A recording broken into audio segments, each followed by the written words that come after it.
അസ്സലാമു അലൈക്കും വറഹ്മത്തുള്ളാ. ആളുകൾക്ക് പൊതുവെ ഇഷ്ടമുള്ള സംഗതിയാണ് സ്വന്തത്തിന്റെ അച്ചീവ്മെന്റ്സ്, നേട്ടങ്ങൾ, അല്ലെങ്കിൽ സ്വന്തം കാര്യങ്ങൾ അങ്ങനെ പർവ്വതീകരിച്ചുകൊണ്ട് പറയുക എന്നുള്ളത്.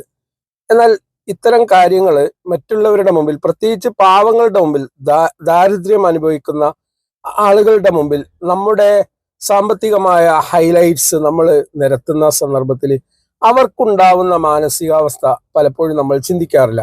ഈ അടുത്ത് ഒരു അനുഭവം എനിക്കുണ്ടായി. ഒരു സുഹൃത്ത്, അദ്ദേഹത്തിന്റെ മക്കളൊക്കെ നല്ല പൊസിഷനിലാണുള്ളത്, നല്ല ജോലിയാണ് ചെയ്തുകൊണ്ടിരിക്കുന്നത്, നല്ല സ്ഥലത്താണ് പഠിച്ചുകൊണ്ടിരിക്കുന്നത്. അപ്പൊ അദ്ദേഹത്തോട് ഒരാൾ ചോദിക്കുകയാണ്, നിങ്ങളുടെ മക്കളൊക്കെ എന്താണ് ചെയ്യുന്നത്?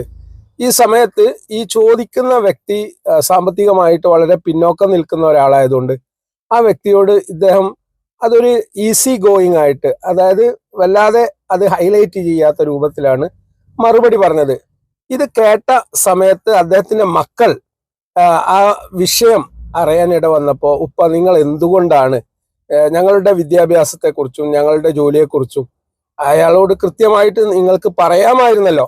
അപ്പൊ ഉപ്പ പറഞ്ഞു, ആ വ്യക്തി സാമ്പത്തികമായിട്ട് ഒരുപാട് പരാധീനത അനുഭവിക്കുന്നുണ്ട്, പ്രയാസങ്ങൾ അനുഭവിക്കുന്നുണ്ട്. ഞാൻ എങ്ങാനും ഇത് നിങ്ങളുടെ വിദ്യാഭ്യാസത്തെക്കുറിച്ചും പഠനത്തെക്കുറിച്ചും ഒക്കെ ഞാൻ പറയുകയാണെങ്കിൽ അത് അയാൾക്ക് വിഷമം ഉണ്ടാക്കാൻ സാധ്യത കൂടുതലാണ്. അതുകൊണ്ടാണ് ഞാനത് പറയാതിരുന്നത്. ഇത് നമ്മൾ ശ്രദ്ധിക്കാതെ പോകുന്ന ഒരു കാര്യമാണ്. മറ്റുള്ള ആളുകൾക്ക് വിഷമം ഉണ്ടാക്കുന്ന രൂപത്തിലുള്ള സംസാരങ്ങൾ നമ്മൾ നടത്തുമ്പോൾ അവർ ചിന്തിച്ചേക്കാം, അതായത് എൻ്റെ കുട്ടിയെ ഒരു നല്ല സ്ഥാപനത്തിൽ പഠിപ്പിക്കാൻ എനിക്ക് സാധിച്ചില്ലല്ലോ, ഒരു നല്ല ജോലി വാങ്ങിക്കൊടുക്കാൻ എനിക്ക് പറ്റിയില്ലല്ലോ.